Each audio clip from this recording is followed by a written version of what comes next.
সারা রাজ্য জুড়ে ডেঙ্গুর প্রকোপ দেখা দিয়েছে। পূর্ব বর্ধমান জেলার শহর বর্ধমানের ৩ নম্বর ওয়ার্ডের রশিকপুর এলাকায় ডেঙ্গুর প্রকোপ প্রবলভাবে দেখা দিয়েছে। ওই এলাকায় ইতিমধ্যে ৮ জন ডেঙ্গুতে আক্রান্ত হয়েছেন। বুধবার বর্ধমান দক্ষিণ বিধানসভার বিধায়ক খোকন দাস, বর্ধমান পুরসভার এই বিভাগের এমসিআইসি, বর্ধমান পুরসভার সেক্রেটারি জয়রঞ্জন সেন সহ পুরসভার প্রায় 250 জন কর্মী এলাকা পরিদর্শন করেন এবং ওই এলাকায় সাফাই অভিযান করেন। বিধায়ক জানান, এলাকার মানুষদের সচেতন করা হচ্ছে।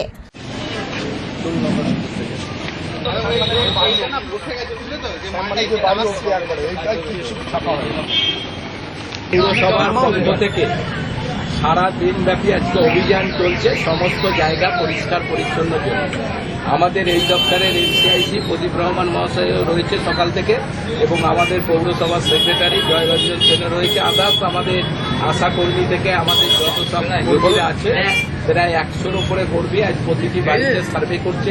যেখানে নোংরা জমে গেছে সেগুলো পরিষ্কার করার লোক নামানো হয়েছে এবং বাড়ি বাড়ি মানুষকে সচেতন করানো হচ্ছে যে এই ডেঙ্গুর যে কারণে হয়, অনেকে জল ধরে রাখছে 1-2 দিন, সেই জল আমি তো তোমার বাড়িতে সময় বাইট নিইনি, পারবো না।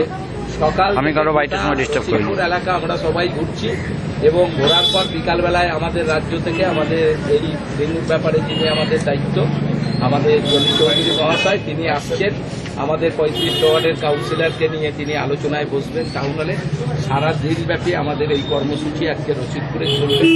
মানুষকে আমরা সচেতন করার জন্য প্রতিবারই আমরা ডেঙ্গুর ব্যাপারে মানুষকে সচেতন করি। এবারও আমরা সেটা করা শুরু করেছে পৌরসভার পক্ষ থেকে।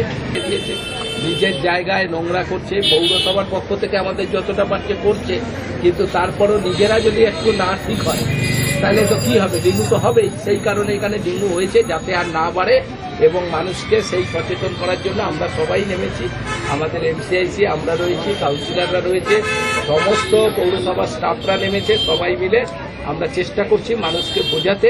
কিছু জল নিকাশি হচ্ছে, সারা জায়গায় জল ক্লিয়ার করার তো পরিষ্কার হয়েছে। এই জায়গাটার ওপর সবাই চাইছে একটা কভার ড্রেনটা হয়ে গেলে এটা আরো ভালো হয়ে যাবে। এটা দেওয়া হয়েছে এস্টিমেট, এখনো টেন্ডার হয় নাই, হলেই হয়ে যাবে। লক্ষ টাকা জরিমানা ধার্য করা হবে। ডেঙ্গু বিজয় অভিযানে আসুন, আমরা অঙ্গীকারবদ্ধ হই, গড়ে তুলি ময়লা মুক্ত নির্মল বাংলা।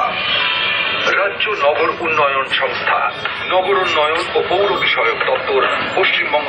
না তো আমরা তো কলার খোসা থেকে ঠাকুরের ফুল মাছের। বর্ধমান পৌরসভার অন্তর্গত 3 নম্বর ওয়ার্ডে ডেঙ্গি বিষয়ে সচেতনতা এবং পরিষ্কার করার জন্য পৌরসভা একটি বিশেষ অভিযান নিয়েছে। এই অভিযানে পৌরসভার প্রায় 250-র বেশি কর্মী, বিভিন্ন স্তরের কর্মী তারা অংশগ্রহণ করেছে। আজ সকাল থেকে আমরা 3 নম্বর ওয়ার্ডের এই রশিকপুর সংলগ্ন এলাকাতে আমরা বাড়ি বাড়ি সচেতনতা প্রচার করছি, প্লাস এই জায়গাগুলোর বিশেষ সাফাই অভিযানের একটা কর্মসূচি আমরা গ্রহণ করেছি।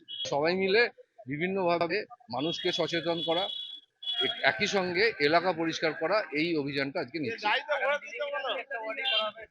আমাদের আপাতত আজকে এটা করা হচ্ছে এবং পরবর্তী ক্ষেত্রে আমাদের সেরকমভাবেই যেরকমভাবে আমাদের নির্দেশ আসবে রাজ্য সরকার থেকে বা আমাদের ঊর্ধ্বতন কর্তৃপক্ষ থেকে, আমরা সেভাবেই অভিযান চালাবো। এদিন ওই এলাকা পরিদর্শনে এসে তারা দেখেন ওই এলাকার একাধিক পুকুর ভরাট করা হয়েছে ও হচ্ছে, পাশাপাশি চলছে অবৈধ নির্মাণ। এদিন বিধায়ক এই বিষয়ে জানান, সারা শহর জুড়ে বেআইনি নির্মাণ চলছে, এর মধ্যে 3 নম্বর ওয়ার্ডে বেশি হচ্ছে। তিনি আরও জানান, পুরসভার পক্ষ থেকে যারা বেআইনি নির্মাণ করেছে তাদের নোটিশ দেওয়া হবে, পাশাপাশি যে সমস্ত পুকুর অবৈধভাবে ভরাট করা হয়েছে সেগুলি সংস্কার করা হবে। কাউন্সিলরের অনুপস্থিতি কি বলবেন? কাউন্সিলর এসেছে, এখন এসেছে, একটু দেরি করে অনুপস্থিত, হয়তো কাউন্সিলর রয়েছে। আর পুকুর ভরাট বেআইনি বাড়ি এটা শহর জুড়ে হচ্ছে, এখানে বেশি হচ্ছে, কিন্তু পুকুরগুলো যারা ভরাট করেছে আমরা আজকে নোটিশ করব। যারা বেআইনি বাড়ি করেছে তাদেরও পৌরসভার পক্ষ থেকে নোটিশ করব। আমরা চেষ্টা করব বাড়িগুলো ভেঙে দেওয়ার এবং পুকুরগুলো নতুন করে পৌরসভার পক্ষ থেকে আমরা খনন করে দেব। পূর্ব বর্ধমান থেকে তন্ময় ঘোষের রিপোর্ট, আনন্দ বার্তা।